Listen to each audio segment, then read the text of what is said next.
Welcome to this session on distillation in Aspen Plus. Distillation is essentially a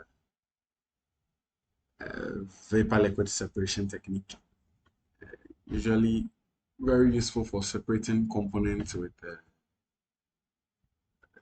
close boiling points or relative volatilities. So the separation is based on the relative volatilities of the components in a mixture, right? So the, we plan to be able to use distillation columns, see how to simulate them in Aspen to operate a shortcut model and see how that helps us specify and create a more rigorous column. So Aspen Plus has multiple columns used for distillation. There's the DSTW, there's the RADFRAC, there's Distill, there's a multifrac.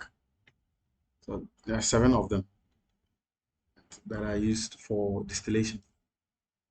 So as you can see, they're all down on the model palette. Go to the column section. So we are going to see that the DSTW unit operation, as we spoke about shortcut models and detailed models earlier. This is a fine case of that in play. Right? So the DSTW is the shortcut. It's a shortcut method for model for distillation, and is designed for binary distillation, single feed to product. So it performs the calculations based on this relation. There are many of relations when it comes to distillation, and this is one of them. And it estimates, it's able to tell you the number of stages, the minimum reflux ratio, required reflux ratio, and the actual number of stages based on the specified purity of recovery. Right? So usually we use it to obtain initial results for distillation. Like, before a more detailed simulation is run using RADFRAC. Right. So we'll quickly dive into solving this problem, and this is going to be characteristic of every unit operation we deal with. Right. So let's quickly dive into Aspen. So the problem says an equimolar mixture of benzene and toluene is to be separated by distillation to produce a distillate of the specification. The distillation column is to operate at 1 atmosphere of pressure, and the feed is a saturated liquid.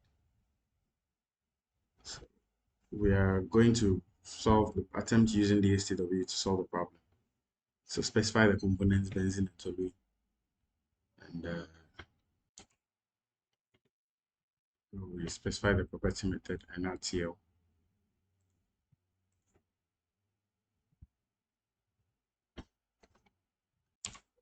So a good first step for distillation of most separation problems, right, is to run a binary analysis and see what the separation might look like. Right, so we are going to generate a TXY diagram, see if the separation is possible at the specified pressure or the given pressure, and also see if there will be any isotopes formed. Right? So we do that by going to binary. It's a binary analysis. Then we are going to plot the TXY diagram at under atmospheric pressure. So 1 bar 1 atm.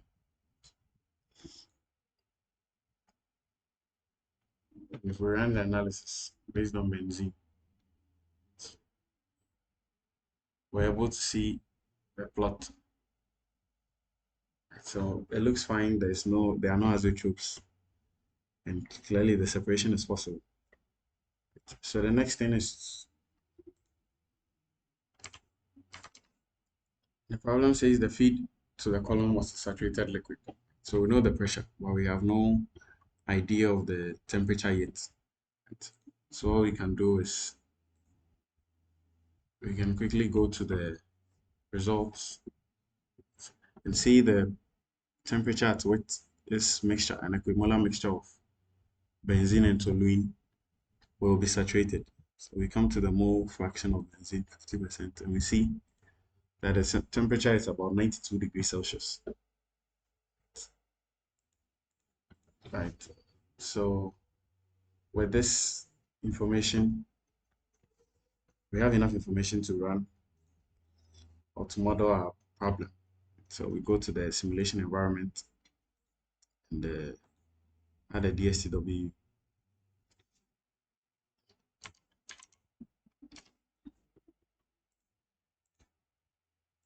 From the model palette.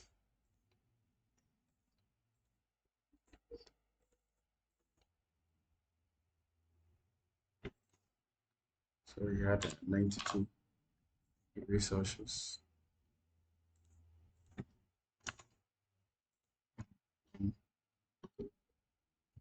ATM, we were not provided with a flow rate, so we can assume a basis, right? We can take a basis of 100 kilomoles per hour. Wouldn't really matter that much if we get the composition right. So it was an equimolar mixture. So that is 50-50. Like I like the most fractions. Right.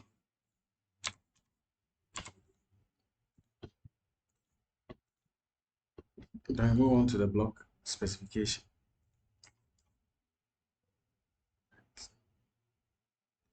So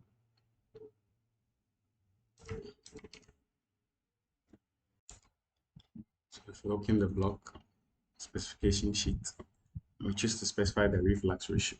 We are going to operate at 1.2 times the minimum reflux ratio. And we do this by specifying a value of minus 1.2. And the key thing to note here is if you use a negative value for the reflux ratio here, Aspen multiplies that value by the minimum reflux ratio it calculates. And that product becomes the final reflux ratio. But if you specify a positive value, Aspen uses that positive value as the actual reflux ratio. The next thing to check is the operating pressures, right? So it's still 1 ATM for both the condenser and the boiler. Now, we are to specify the light key and heavy key recoveries. So the key component recoveries are the fraction of each of the components reporting to the distillate. So we have the light component there is benzene. We have in the distillate is benzene, and the heavy one is toluene. So we are supposed to convert our purities to recoveries, right? And we can do that using a material balance on the distillation column for one of the components, right? And based on that, you're able to determine the distillate and bottom flow rates. And since we know the purities, we're able to determine the recoveries of each of the components, with benzene and toluene in the distillate. So we specify those as the recoveries. Benzene, toluene. And that should be it. We are good to go. You can run the simulation. And we obtain the results. So we can quickly go to the block results and see that we have the minimum reflux ratio 0.191, and here it has calculated the minimum and actual reflux ratios, right, multiplied by whatever factor specified, minimum number of stages and the actual number of stages required, free stage, a host of other parameters or specifications of a distillation column that would be able to achieve the separation. And if we decide to go to the stream results, so we see here that the flow rates of the distillate in the bottoms as calculated. Another thing we could do is we could check for the variation between the reflux ratio and the theoretical number of stages. Now, you could see, you could do that if you come to the calculation options and choose to generate the table. So our minimum number of stages was 6.9. We could start at 7, right? And final number of stages of say 20. And once we do that and run the analysis, and when we view the block results, we get a reflux ratio profile, which is a table of reflux ratio against the number of stages. So we can see for each reflux ratio the number of stages required. You can see that as the reflux ratio drops, the number of stages required for the separation increases. So that is it for the shortcut distillation model, DSTW. So let's talk about RADFRAC. RADFRAC is a rigorous model for simulating all types of multi-stage vapor liquid fractionating operations. It's able to do distillation, absorption, stripping, and various kinds of distillation, more complicated ones. So it's a rigorous model. It's one of the detailed blocks we talked about earlier. It's suitable for a host of simulations or systems. Right? They can handle even solids present in the simulation. So RADFRAC can also model columns in which chemical reactions occur. It can be an equilibrium-based or a rate-based calculation or distillation. And if you have kinetics for the phases or the chemical reactions present in the RADFRAC, is also capable of modeling many of these phenomena in equilibrium mode. So we are going to solve the same problem this time, but we are going to use RADFRAC. So at this point, I urge you to go ahead and save your DSTW simulation. Right, a username, preferably that represents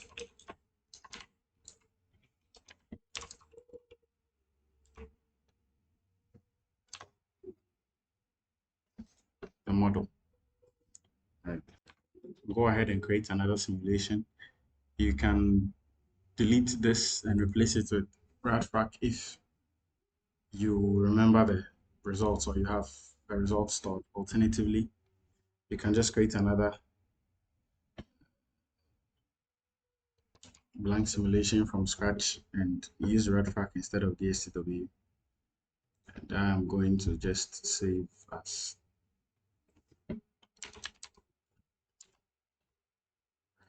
so I'm going to replace this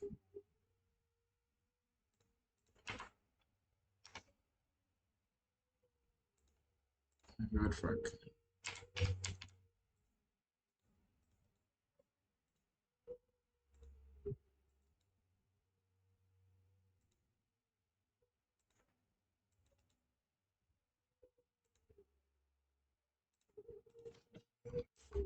Now that I've replaced that, the parameters are the same for the first problem. So you can just go ahead and specify the operating conditions for the RADFRAC. And I will use the results from my DST to be run. Here, the actual reflux ratio was 1.3. Based on the information here, I can go ahead and specify my reflux ratio, distillate feed ratio, the number of stages, that's 15, and my condenser is a total condenser. That can only be done if my distillate is going to be a liquid, I mean entirely liquid. My feed is above stage 6. Yeah, see the phase of my distillate, which is stream 2. It's on the first stage. It's a liquid. I can go ahead and specify the pressure of the condenser, and that should be it. It's no pressure drop.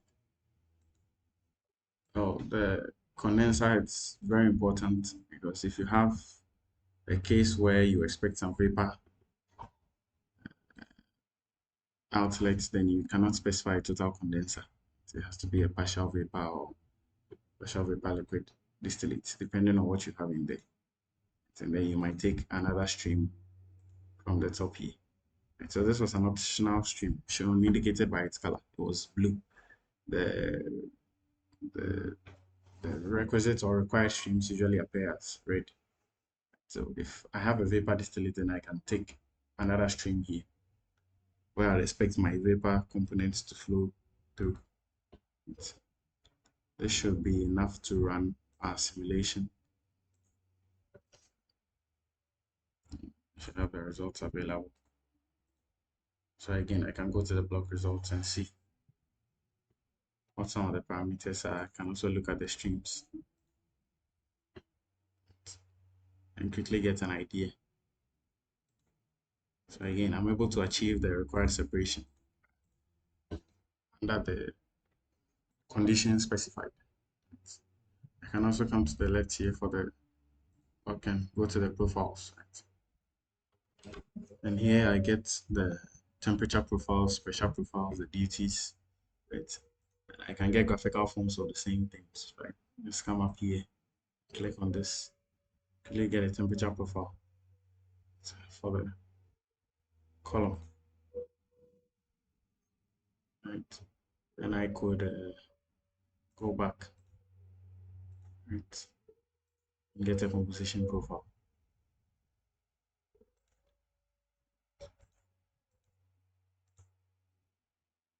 Okay, this is a bit messy. Just look at one face. Oh, I can look at one component in both faces, right? I can do that, right? So I'm able to obtain a lot of information about the column. I can also specify the column internals when you come here. And I can section right. So from stage 2 to stage 14. And I could specify them or use the default values present in the software. So that brings us to the end of this session. We are going to look at RADFRAC again, but this time in adsorption. Right? And that should be in our next session. So I'll see you there.